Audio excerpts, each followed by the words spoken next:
It is just a huge honor today to be podcast interviewing Paul Maryniak right here in Ahwatukee. Thank you so much for coming on the show. You are a journalistic legend. I mean, seriously, you are.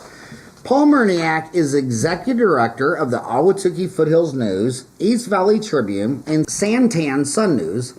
A Buffalo native, he started his professional career with a group of suburban weeklies in Pittsburgh in 1970, and after a few years joined the Pittsburgh Press, where he started as a general assignment reporter, later covered criminal court, and then became a special projects investigations reporter. He joined the Philadelphia Daily News in 1986 as an investigative reporter, then led a team of 5 reporters covering Philadelphia government at a time when it was on the verge of becoming the largest American city to file for bankruptcy.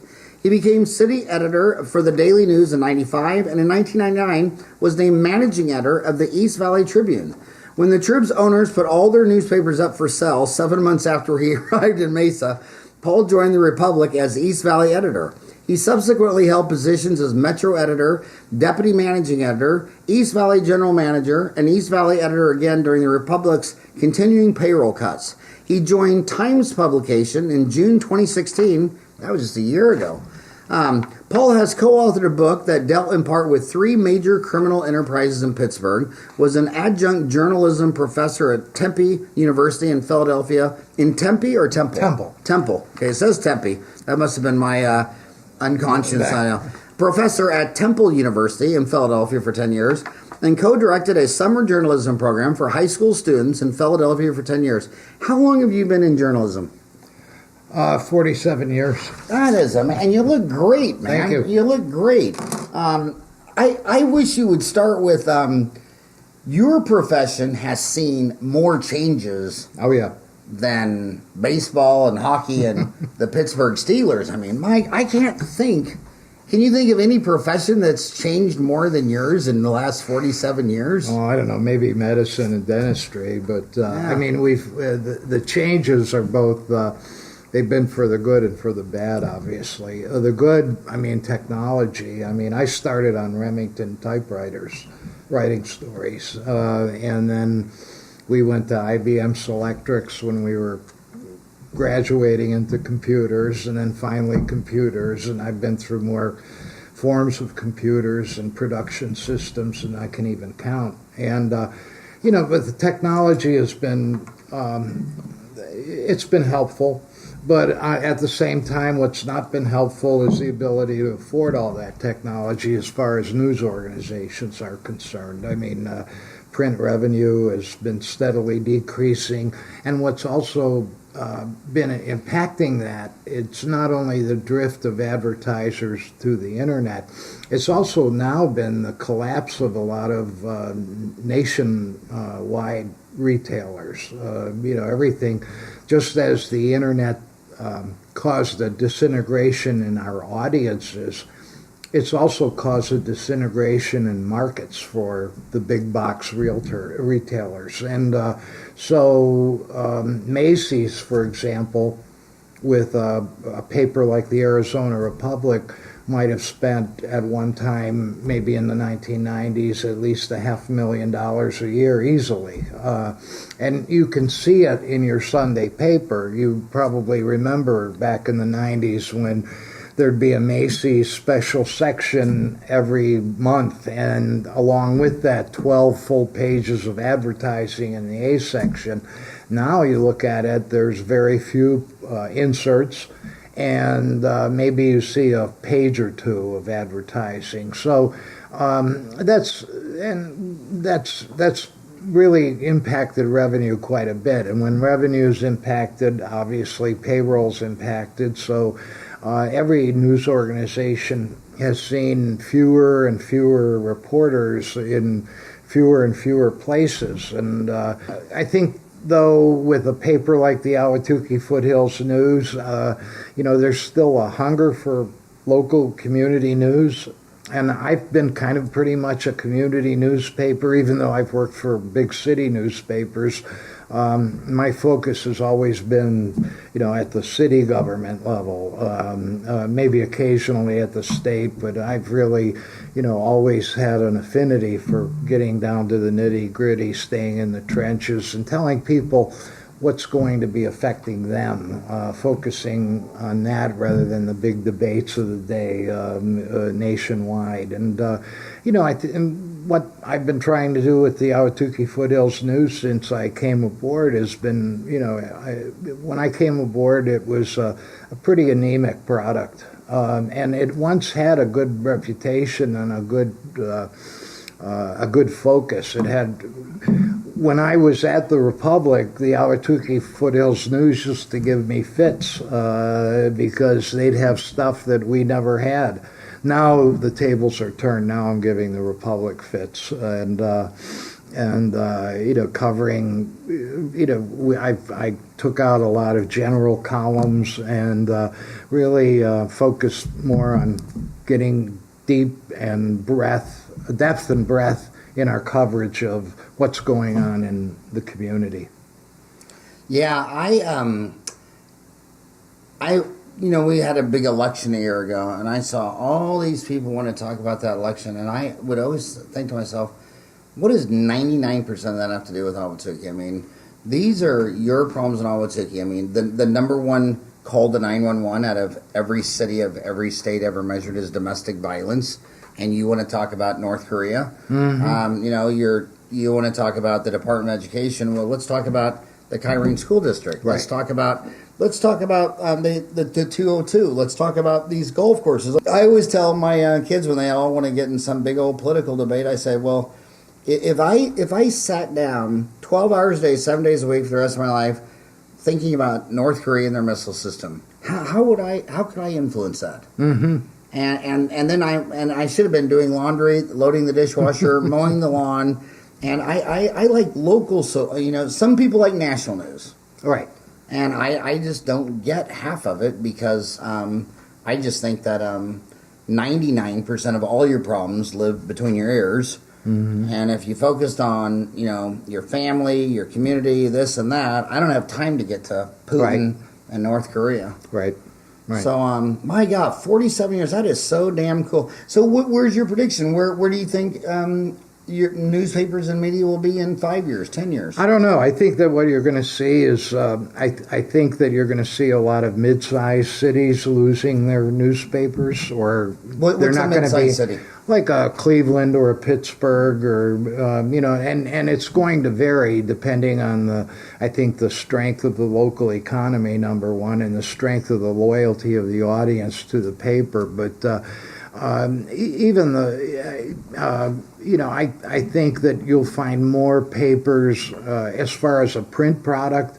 You won't see a daily newspaper as often in a lot of these cities. I think that places like the New York Times and the Wall Street Journal and the Washington Post, they're slowly moving on and looking at themselves more as a national paper. They're devoting a little attention to their backyard, but really they're trying to acquire as many subscriptions as they can, but really the game will be played online. But at the same time, I don't know what's going to happen as far as the news gatherers are concerned. I mean, you can't just have people behind desks gathering data all the time. You've got to have people out on the street talking to people.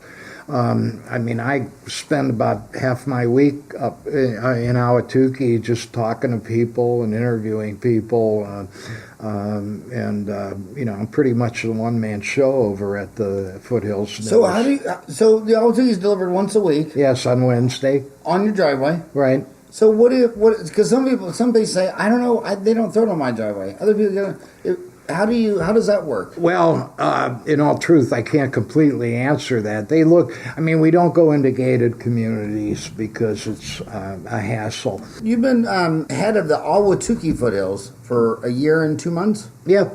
Well, so recap Ahwatukee. What it was, if you go to McDonald's, they sell a hamburger, fry, and a Coke.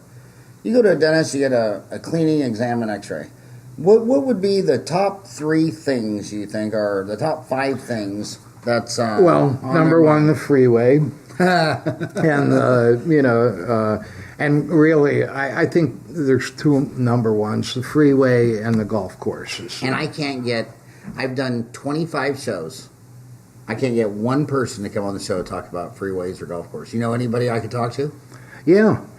Pat Lawless from the People Against. Ryan, you getting this? You know what I'll do, Ryan, is I'll send you Pat Lawless's contact info. I'm sure she'd love to come on air. And this is a big. What does she talk about? The golf course, 202. She'll talk about the 202 golf course.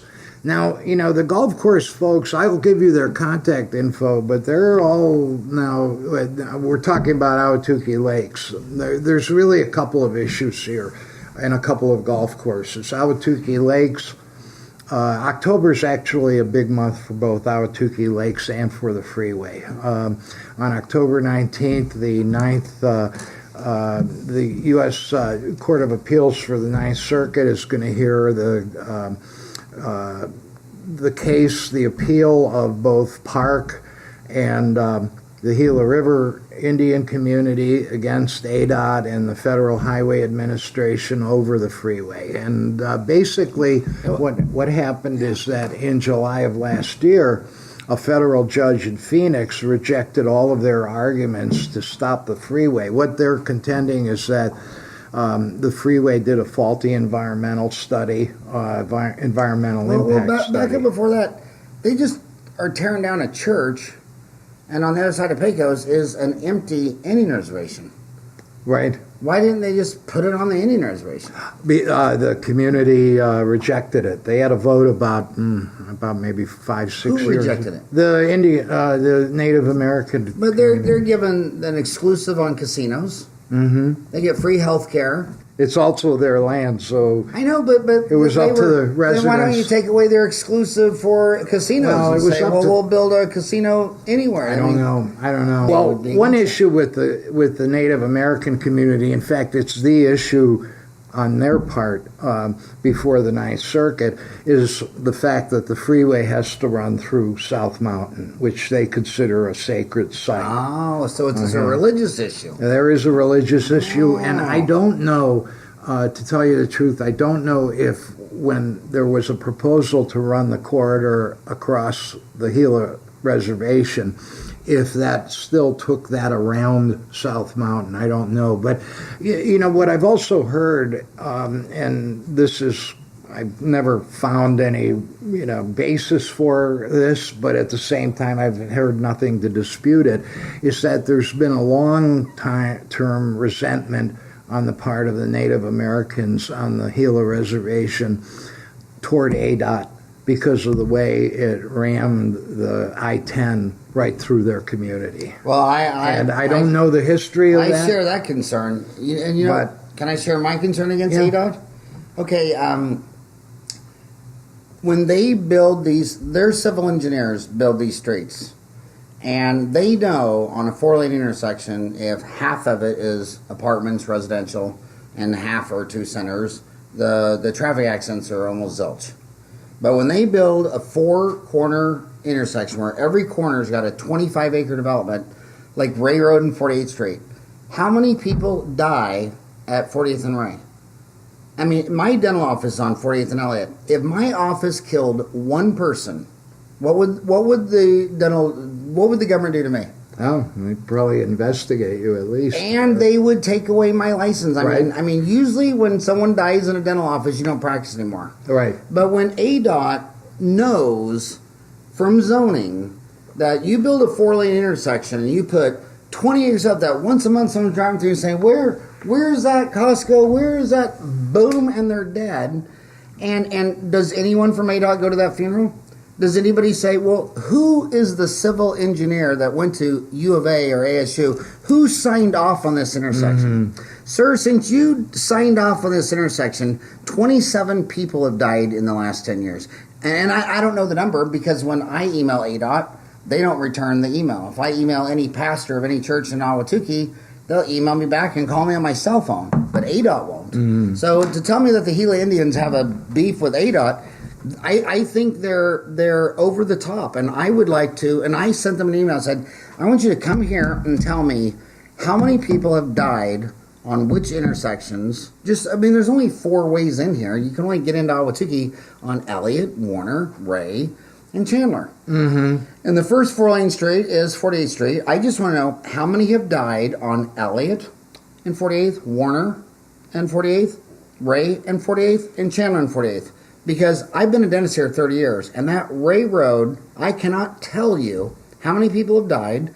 I want them to come on, somebody died, and tell me who was the civil engineer that designed that. Because if a doctor makes one mistake, he's sued for $1 million, and you take his livelihood away. Mm-hmm. But ADOT's like, oh yeah, we built a mousetrap. And it's like, okay, so how many people have to die? I mean, has Ahwatukee ever thought about that maybe the city should say 1 or 2 of those corners, you got to go away? I mean, there's so much empty retail. Mm-hmm. I mean, are they still going to build and expand on this corner that eats a baby every month?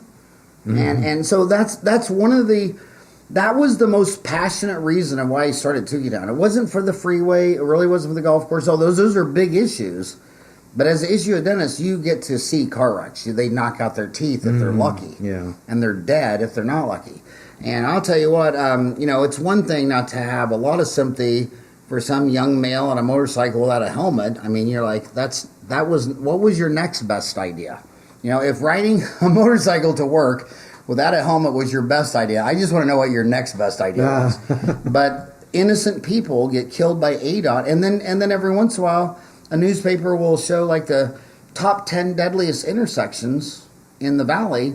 And it's like, okay, those are the top 10 deadliest, but what are you going to do about it? Mm-hmm. A mistake has been made. Who designed it? Who was the civil engineer? Get him to look at that. Look at the intersections where no one dies. Look at the intersections where just every once in a great while someone dies. And then look at these intersections in Phoenix that eat a person every month. Mm-hmm. Mm-hmm. Maybe you should just close down that intersection. Yeah. Yeah.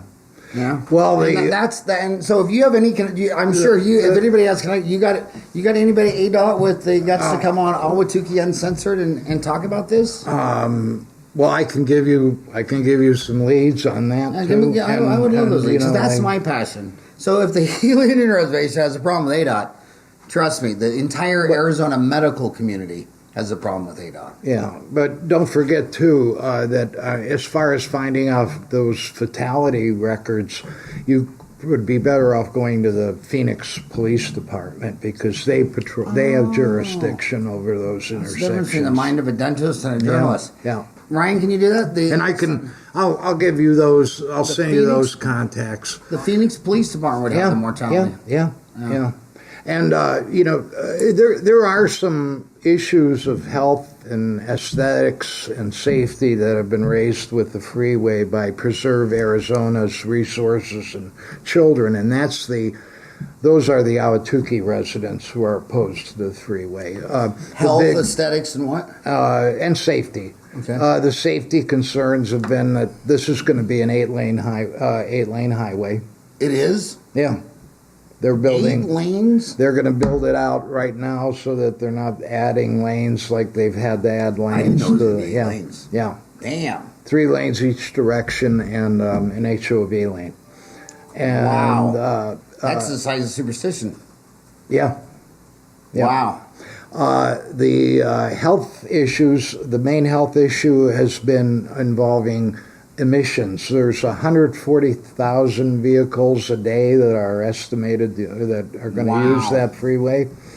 And what the park has contended is that that ADOT failed to sufficiently study the impact of those emissions on the health of not only the people who live within a half-mile radius of the freeway, but also the children who attend the 17 schools within a half-mile radius of the freeway. So from I-10 and Pecos to when it gets back up at 51st Avenue and 54th Avenue and I-10. It'll go past how many schools? Oh, this is 21 schools within Ahwatukee. They're just the Ahwatukee stretch. The Ahwatukee stretch, that'll go by 21 schools? 17 schools. So 17 schools within half a mile? I forgot. I think that's a little. It's more than a half mile. Yeah, yeah. The whole stretch is 22 miles. Because you don't want them. You don't want those kids breathing those harmful emissions. That's what when they're at the school lunch eating pizza right. and French fries, and the right. tomato sauce is counted as a vegetable because right. it's made from a tomato. Right. Yeah. You wouldn't want to be breathing car exhaust while you're eating. Now the aesthetic concern is that everybody wonders, or a lot of people wonder in Ahwatukee, why the freeway wasn't depressed, like it is in stretches of Scottsdale. It's either at ground level and at portions it'll be elevated, and they're saying that this is going to ruin the desert views for a lot of homeowners. Now, ADOT and even some homeowners say, hey, everybody was warned when they bought a home around that area that freeway was coming, and I have to tell you that I've been here 30 years. Whenever they talked about the freeway, I listened from like 87 to 90 to 92. And starting about 1992, I tuned it out because it's like, okay, they've been talking about this for 5 years. And all my patients that were retired when I got here at age 25, they said they'd been talking about it 10 years before that. Right. I quit listening to it because I just thought, they're government. They're never going to get anything done. Right.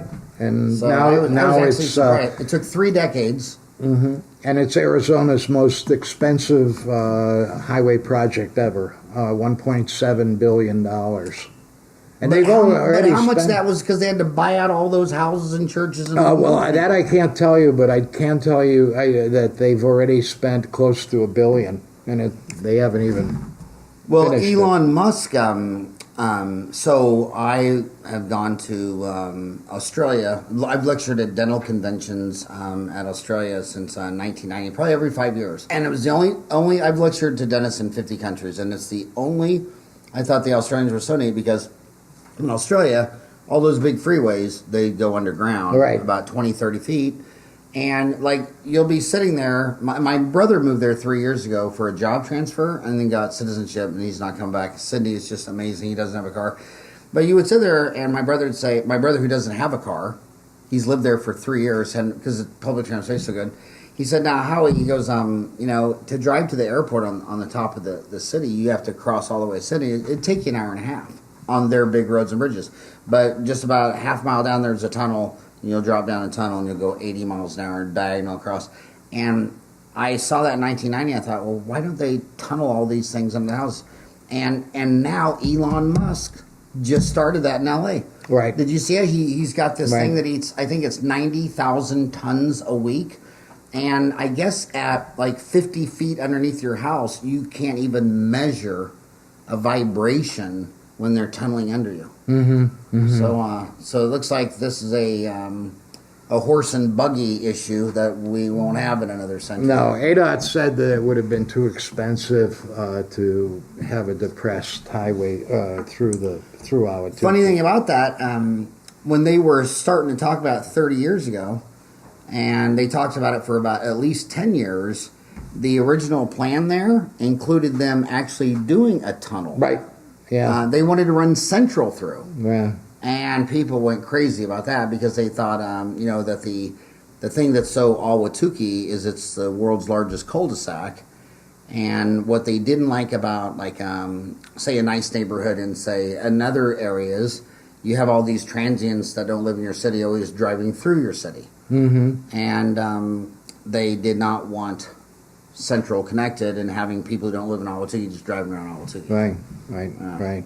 And I totally get that. So, we'll see what happens. The federal judge last year basically gave ADOT the go-ahead to start construction. Theoretically, the Ninth Circuit could stop that construction. But, it's anybody's guess whether they will or won't. And we'll see. The arguments are the 19th, and they're hoping for a ruling by the end of the year. But you know how the courts go. Then you have the Lakes Golf Course, and one of the reasons why you may be having trouble getting people, I suddenly am having trouble getting people to talk because everybody, the week after the Ninth Circuit hears the freeway, a state superior court judge has set aside 3 days for a trial on the whole issue of whether the owners of that golf course have to restore the golf course. And True Life Companies, which owns the golf course, they've basically they've lost their efforts to have. They had to have 51% of the homeowners release them from the rules, the CC&Rs governing that particular piece of land. And so I think they've only got at best 2,000 signatures. They needed something like 2,400, somewhere around there. So they're close. What they've done now in this trial is they've asked the judge to rule that that really the CC&Rs no longer apply, because the land use it's no longer good for a golf course. Now, the people who live around the golf course, they're all saying, well, the reason it's no longer a golf course is because you let it go to seed. And so it's going to be an interesting trial. But didn't it first go out of business? It did. So, I mean, if you live around the golf course, I can't even tell you. I've been in the Safeway, Walgreens, Chase Bank Center for 30 years. I can't even tell you all the businesses that have come and gone. I know. And went bankrupt. And right now, today, half that center is empty. Mm-hmm. So, I mean, they had the Ahwatukee Country Club, and right next to the Ahwatukee Lakes. And then you got Foothills Club West and Club East. I mean, it went bankrupt. So you can't say, well, no one ate at a Pollo Asada chicken house. Now we're all mad it went bankrupt, so we're going to sue you. I mean, it didn't support it. Well, I guess there could have been other business models. Like they could have said, look, we're going bankrupt. So if you like this view, if everybody paid, $100 a month HOA fee or whatever, but it went bankrupt. No one wanted to pay, and now everybody's mad it's gone. The homeowners contend they paid premium prices for the lots. Right, they did, but how many decades ago was that? Well, about a good number. And how much of all the money that I've paid in Social Security is in a savings account somewhere in the government? How much of that money is in there? Right. None. Right. Well, so I mean, it's a... both sides. You have to kind of. I understand where the homeowners. Many of them are retirees. They shelled out a lot of money to be on a golf course, and now they're just on a sand pit. Really. So it's a bad business model. One could argue that. If you pay one time for something really nice, that might run out of cash. Now, as is always the case in a court case, both sides have experts. True Life's experts say it would cost $14 million to restore that golf course. So it's TrueLife.com? Yeah, True Life Companies. I'll have to send you the... TRUE? Yeah, Life. True Life Companies. Okay. They're a big outfit. They've got a lot of golf courses around the country. But their trial's this month? Yeah. Yeah, that's probably why they don't want to come and talk. Oh, yeah, they basically... Congratulations, I just Googled True Life Companies, Ahwatukee. First thing come up is Ahwatukee Foothills News. I want to tell you, big fan, the second one, the third one, my God, you're just crushing Google. You guys are doing... Good. Well, we've been... I've written a lot of stories on both sides of the issue. True Life's plan is they want to put, it's about a 101-acre site. They want to put in about a little under 300 homes, a farm, a 5-acre farm, a school, a Montessori school. It's right now out on Warner and the I-10. They want to put in maybe a little cafe and a lot of other things. And the homeowners who live on the perimeter of that golf course are saying, "Hey, we don't want to be looking at the back of a house." And both sides are pretty hardened. It's almost like North Korea and Trump in terms of their feelings towards each other. And both sides are crazy. Yeah, I don't know that a court ruling. I mean, a judge is going to have to make this ruling. He'll hear the evidence. Even if the trial goes off as scheduled in October, I don't expect a decision before next year. And then that the losing party is going to appeal that. So, it's going to be a big dirt heap for, Lord knows how long. The other issue with my understanding is that two of the other golf courses are pretty stable, but the other one, Club West, and there the issue is water. For a long time, the city had given that golf course owner, and it's the same owner, Wilson G., who owns all three of the operating golf courses. The city all three of the operating ones in Ahwatukee? Yep. Club West, Club East, and Foothills. Yeah. Really? Who owns that? Wilson G. G-E-E. Wilson? That's the name of a person? Yes. G-E-E? Yeah. Does he live in Ahwatukee? No, he lives in Southern California. Wow. Again, Ahwatukee Foothills News, Ahwatukee Foothills News, Ahwatukee Foothills News. Wow, that is amazing. So, well, and Wilson basically says that city water, the cost of city water, it's potable water that goes on that golf course. He said, I can't afford to pay that water. And there's an effort, there was an effort by some homeowners to try and buy the golf course. They couldn't get enough interest from enough homeowners. So now they're exploring ways that they can maybe get Gila River Indian community water. But the whole issue is finding a way to transport it, and the pipeline that you'd need to get the water from the reservation through the golf course. It's they're still trying to work out not only the engineering for it, but also who's going to pay for that. But again, money's the answer. What's the question? I mean, you could obviously get the water for the golf course, but if you had to, say you had to bring in bottled water and pour it by hand, the question is, can he raise the price of admission for a round of golf? Like, I always thought people would always, these people say, well, you got to save water. I'm pretty sure the planet is 70% covered by water.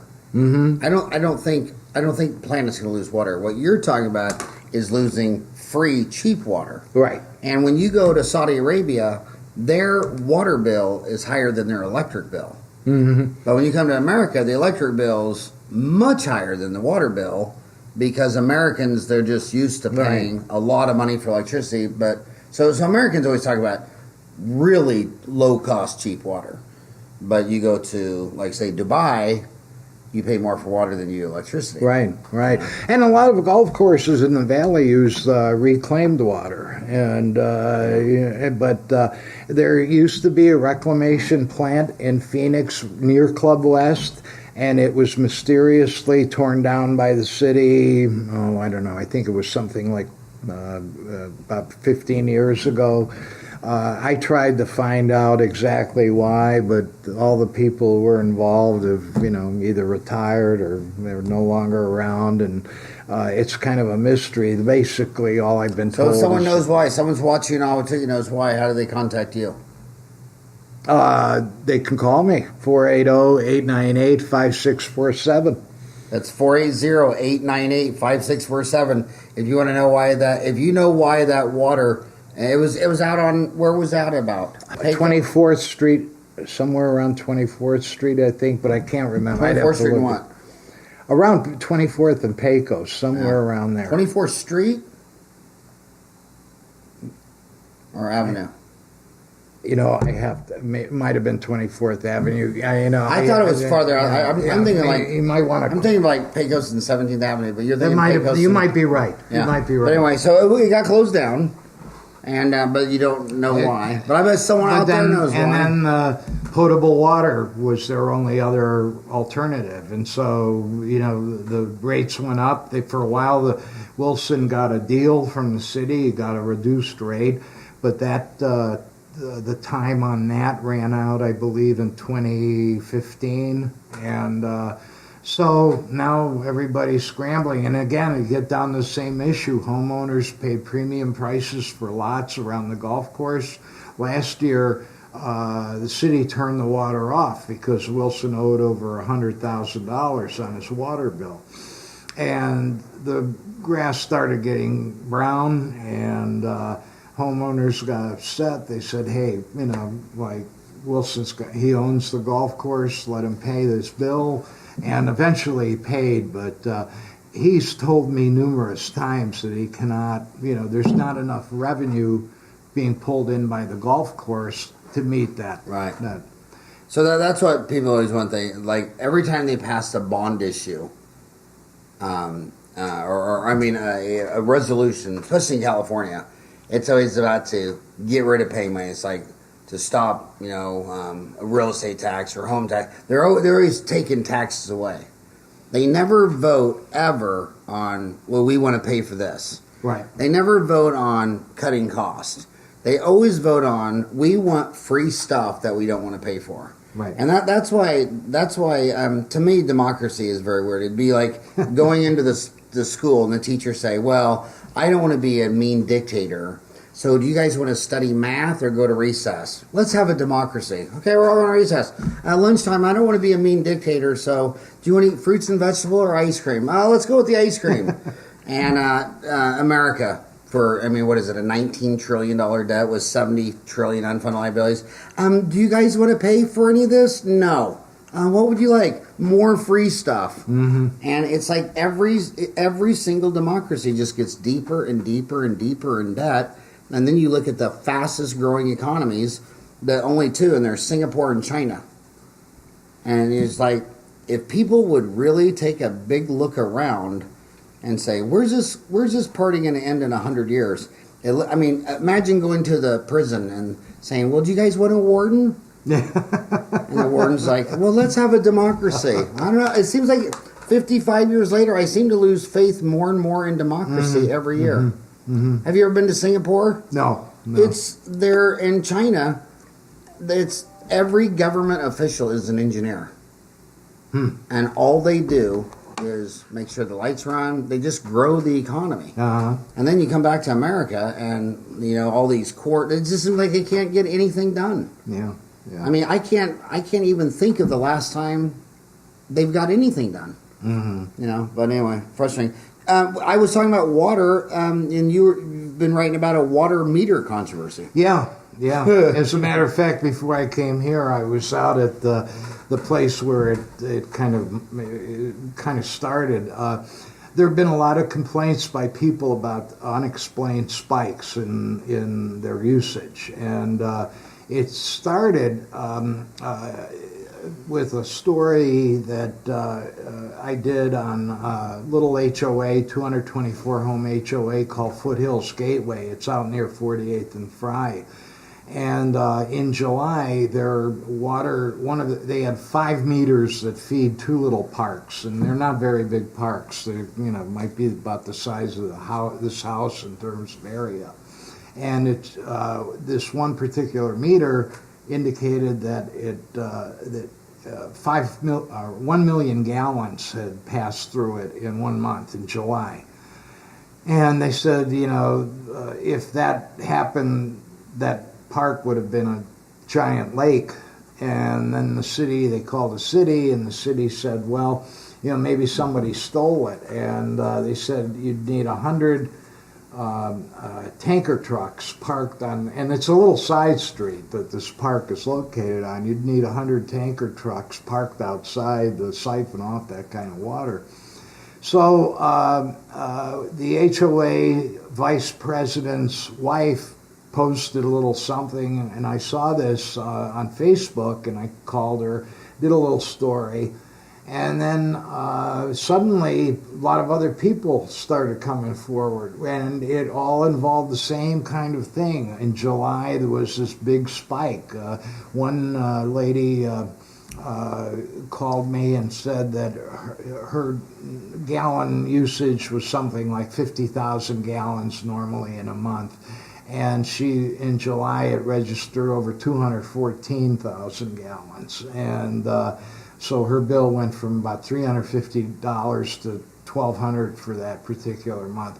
And there have been a number of incidents like this. Now, the water department said, well, people have a leak. And I'm, like the homeowners are saying, well, how do you have a leak for 1 month? It doesn't heal itself. And,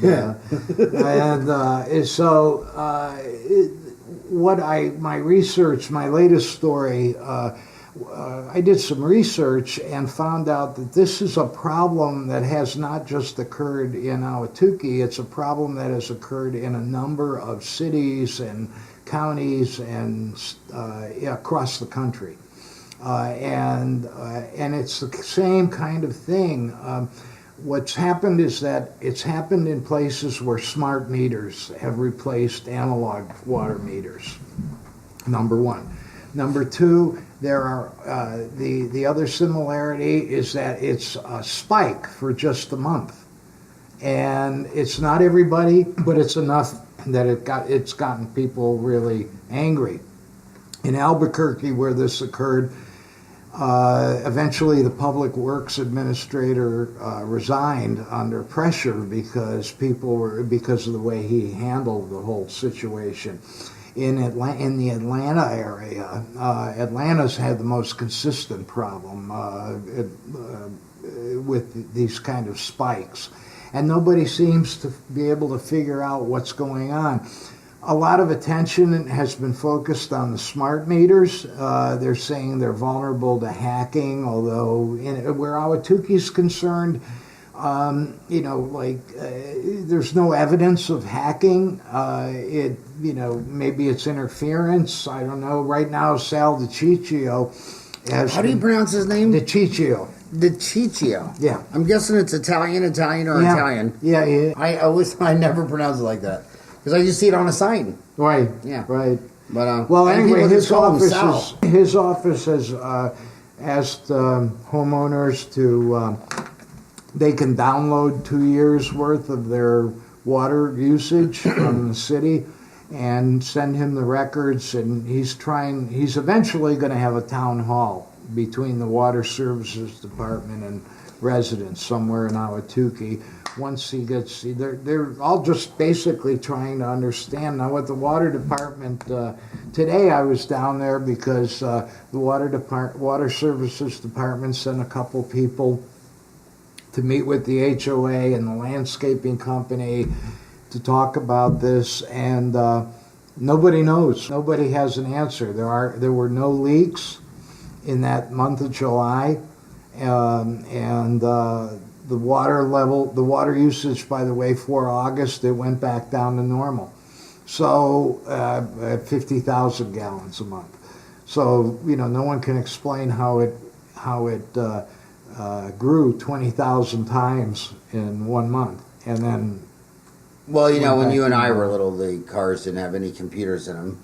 And now the car's got more chips than your personal computer. I mean, I have a repairman coming out today because my refrigerator's electronics is going crazy. I mean, electronic stuff's can just malfunction.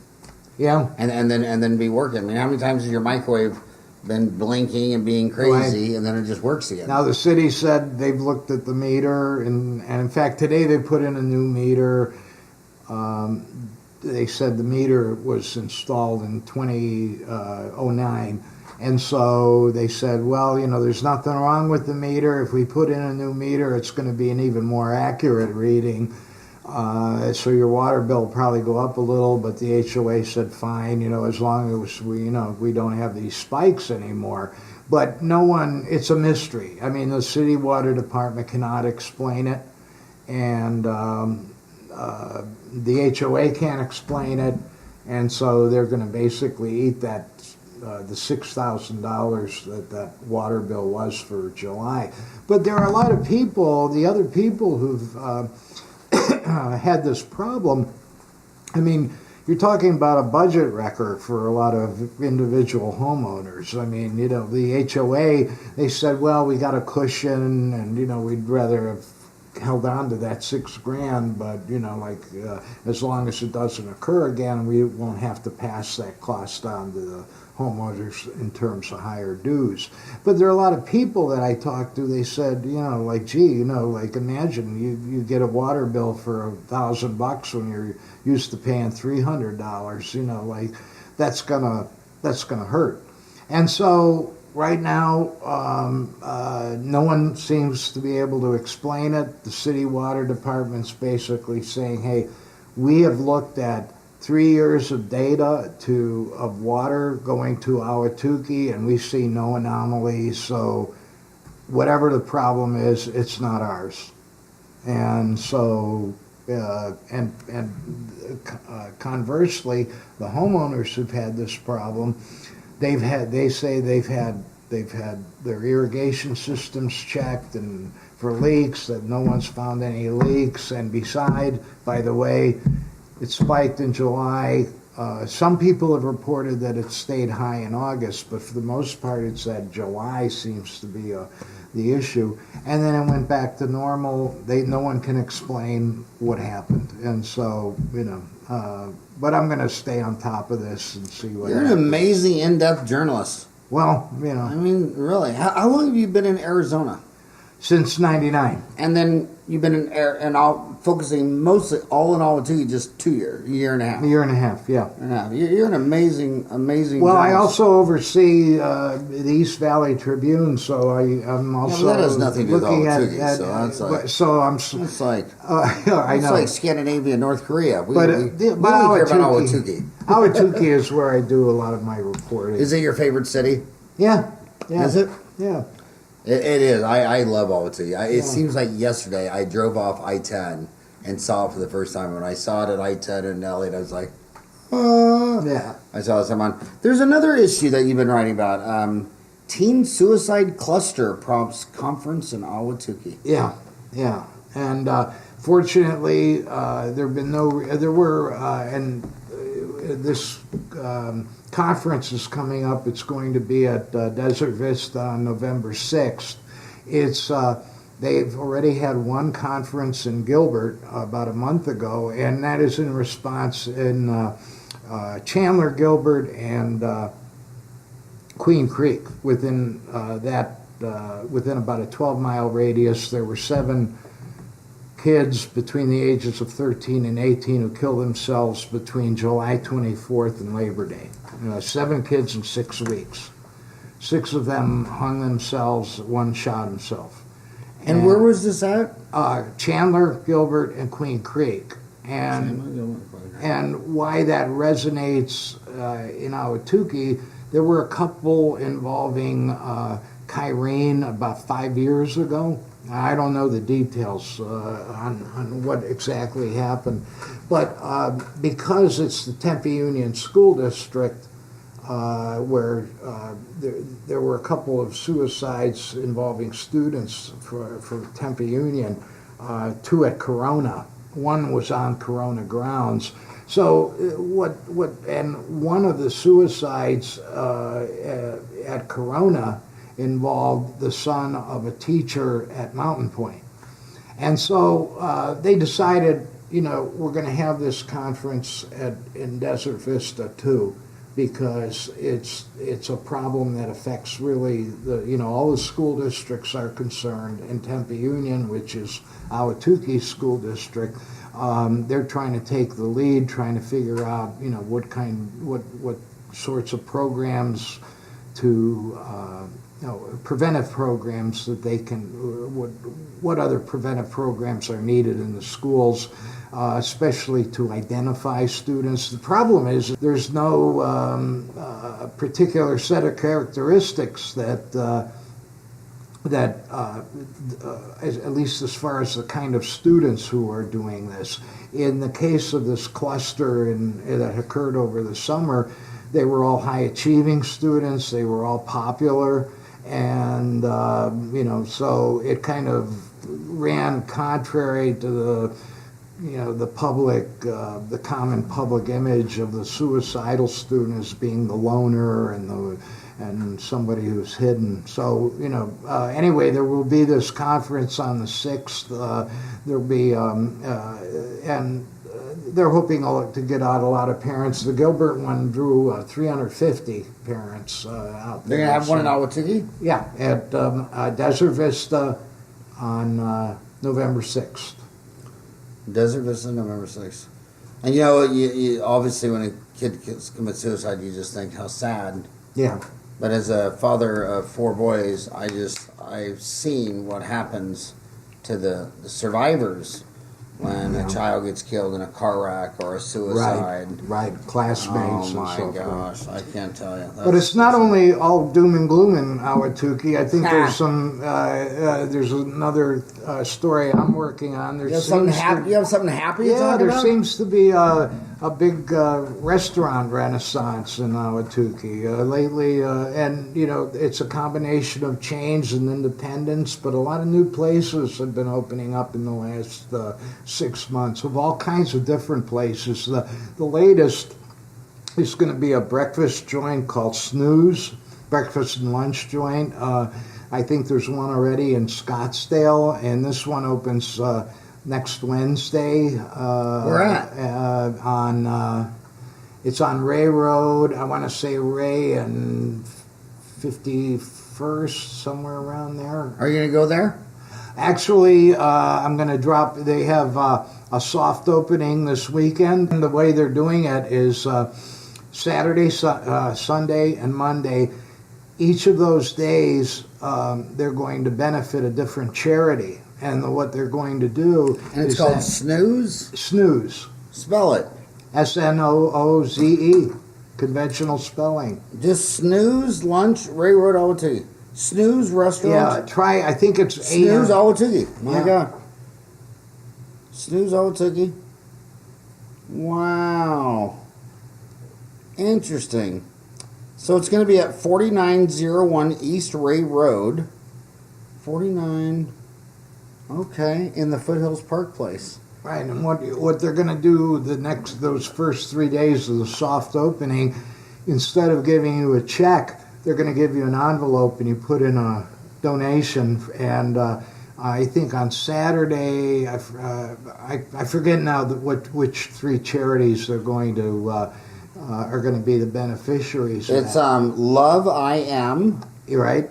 Okay. What's Love I Am? That is an organization to help kids. It's focused on, I believe it's on young girls to build their self-esteem and so. The other one is the Ahwatukee Foothills Family YMCA. All right. And the other one is Treasures for Teachers. Right. And that was started by an Ahwatukee woman. Treasures for Teachers? Yes. And what it does is that they go around scrounging for donations of all sorts of stuff that people need, that teachers need in the classroom. And so teachers can go to their warehouse in Tempe, and if they need, say, crayons, they can go and what the organizer of Treasures for Teachers does is she goes around trying to get donations from Staples and different companies, and a lot of teachers spend a lot of money on supplies for the classroom. Oh yeah, especially this October. I mean, you go back. I think about my memories of grammar school and getting the construction paper and making the witch and the full moon. I mean, I couldn't imagine telling students we don't have the money for construction paper and supplies. To make their Halloween stuff. Right. So that's anyway. That's one restaurant. Another restaurant that recently opened on Chandler and 48th, Frank and Lupe's. That's an independent. It's a couple opened up their first restaurant in New Mexico 40 years ago, and then 22 years ago, they opened up a second one in Scottsdale, and now they decided, well, they're going to open up one in Ahwatukee, and they're opening in the site of, they have opened for lunch, and they're going to be opening for dinner soon, and where's that at? that is on Chandler Boulevard and 46th. A little farther down the road on Chandler, Early Baker. That's on Chandler, and I think, I want to say Chandler and 41st, 40th, somewhere around there, or 36th. 4025 East Chandler Boulevard. All right, well, got it. And that is that was opened by a guy who is a retired Intel engineer. Really? Yeah. And his wife is, I'm not sure if she's retired, but she's a physician. And they decided they wanted to open up a restaurant. And so I think that, and there have been a couple others over, there's an ice cream, Andy's Custard. On 48th and Warner. Yeah. What's it called? Andy's Custard? Yeah. Tell us about that. Well, Andy's, apparently they're very big in the Midwest, and this is their first Arizona store, and they researched the valley, and they decided they wanted to open up first in Ahwatukee. I can't imagine. I mean, what's the population of Ahwatukee these days? About 90,000. Is it 90? Yeah. I mean, you got 90,000. Everything I've read, it's one of the highest education, lowest crime, high median. I mean, it's just like, it's a big suburban cul-de-sac.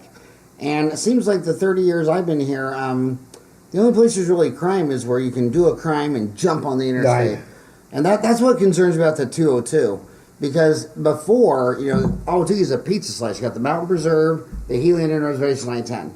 So the banks that got robbed and all that stuff, right by, I want to rob a bank, jump in there and say, but my patients that are police officers, as you get further and further and further back in, especially by the time you're in the foothills, well, I can't rob your house in the foothills. I probably won't even find my way out of Ahwatukee. And then if they just left, the policemen know there's only 4 drains in this bathtub. Right. So if there's a red Chevy pickup truck with a big Raider symbol on, I mean, they're just gonna they only got to cover four drains of this place. Right. So do you know how many times on that 202 that they can get into Ahwatukee?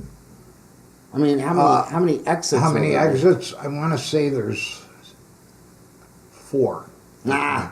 See, the 202. Oh, on the South Mountain Freeway? Yeah, I think there'll be one at 40th Street, 24th. Wait, say it again. 40th, 24th, 24th, and 17th. And I 40th. 40th Street. 40th Street, 24th Street. That's where the church was. Right. 17th Avenue. And I was very sad about that church being torn down. Yeah. I helped find the land for that. Did you ever hear the story about how I found land? It's probably too much information. This is back in the 80s. So Pastor Robin Wood was a patient of mine. He was coming in. He was holding church out there in a public school gymnasium, and he was saying, "God, I want to be here so bad and so bad." And I said, "There's nothing for sale. There's nothing I can afford." And I said, "Well, you know what? Conley Wolfswinkel lives in Ahwatukee. Have you heard of him?" Oh yeah. Conley, I said, he lives, I said, have you talked to Conley? He's like, who's Conley Wolfswinkel? I said, you got to talk to Conley. So I sat there and said, let's both go talk to Conley. And he pitched it to Conley, and Conley said, I mean, it was just nothing. I mean, I'd have to get in my Suburban at 48th and Ray and go over the curb. And you'd have to drive real slow because there wasn't a road. And Conley said, yeah, we're doing development. He says, I'll just give you this chunk of land here and just take a tax write-off or a donation or whatever. But Conley gave him that. And Pastor Robin Wood didn't even know who Conley was. I arranged that meeting. And that was, I think that was the most populous church. I mean, I think they had the biggest following. I think they have somewhere around 1,400 congregants. Yeah, that's a big church. They should have done the Australian Dig Under, or they should have put on the Gila Indian Reservation, but I don't know the religious issues of that. Well, their new home at 48th and Fry is pretty impressive. If the Gila Indian Reservation wouldn't take it because they don't like ADOT any more than I do, couldn't get Elon Musk to dig a tube underneath there. The last thing I would have fought for, you said there's 4 exits: 40th Street, 24th Street, 17th. That might be the only 3. They're not building one at 32nd right now. Yeah, that's a possibility. I guarantee you, the areas of crime around there will. I mean, I'm not a police officer, but if you got a, is there like an Ahwatukee police precinct or anything, or? It's called the South Mountain Precinct, and it also covers some areas on the other side. Where is that precinct at? It's on the other side of the mountain, and I think it's called South Mountain. Yeah, because I'm sure if you talk to one of those experts, they will confirm that, you know, the highest crime is when you can get on an interstate. So wherever I can rob you and disappear on that interstate real quick, that's what you want to do. What you don't want to do is rob somebody and then get lost in a subdivision and take 20 minutes of 35 miles an hour to get to. So it's very difficult getting data out of the Phoenix Police Department that, the 2016 FBI crime report just came out last week, and it showed that overall in Phoenix, as in most American cities, there's been an increase in violent crime and some increase in property crime, but I've been trying to get the data specifically for the 3 zip codes of Ahwatukee and, get nothing but the runaround. And that's 85044, 8504545, and 48. 85048. Huh. Well, maybe someone listening. You know, people need to work with their journalists more, and you're an amazing journalist. I mean, you've done it for 47 years. You don't even have any notes. This is all just out. He could go on for hours. Again, his phone number is 480-898-5647. What about? Can I give out your email? Sure. P Maryniak. That's P. Then think of Mary. Then Niak, Niak. So P Maryniak at Times Publications. Oh, actually, it's even shorter. P Maryniak at Ahwatukee.com. At Ahwatukee.com. Yep. I want you to know that for the rest of your life, 24/7, 7 days a week, never bored, whatever. I hope you come back on the show. I'll be happy to. My only one of my sons is out, married with children, all that stuff. So I got the other 3. When Ryan graduated from college, he came back home to help Dad with his podcast, and so. Ryan and I live here 168 hours a week. I could talk to you for 40 days and 40 nights. And what's fun is I've been a big fan of you, but I never put the man behind the face. I think so many people are gonna sit there and say, "Wow, I've read your stuff for years, or at least a year and 2 months, but it's so amazing to put the man behind the journalism." And by God, you are the old school journalist driving around the car, beating the street, knocking on doors, and talking to people. Yeah. And that is a rare bird these days, isn't it? Yeah. Because there are not many of them, right? Because their business model is, I just want to sit in a studio and have talking heads come and talk. Right. And you're the exact opposite. You're the guy who takes notes and gets in your car and drives around and presses the floor out. Well, I've managed newsrooms for 22 of those 47 years, and I never would tolerate reporters who just sat at their desk and used the phone. Okay, this show's called Dentistry Uncensored, and you promised me an hour of your life, and I've already gone past that by 10 minutes. So, final question. I'm a dentist, and I don't know your industry, and I don't pretend to know your industry. But something I hear now at age 55 that I never heard at 40 and under was fake news, and they're biased. And I have to tell you, as a dentist, you can hear a story, and you can listen to it on CNN, then you can flip over to Fox and hear it on Fox, and then go back to CNN and Fox, and it's like, it's like two people showed up a car wreck, and one saying the car was orange, and the other saying the car was blue.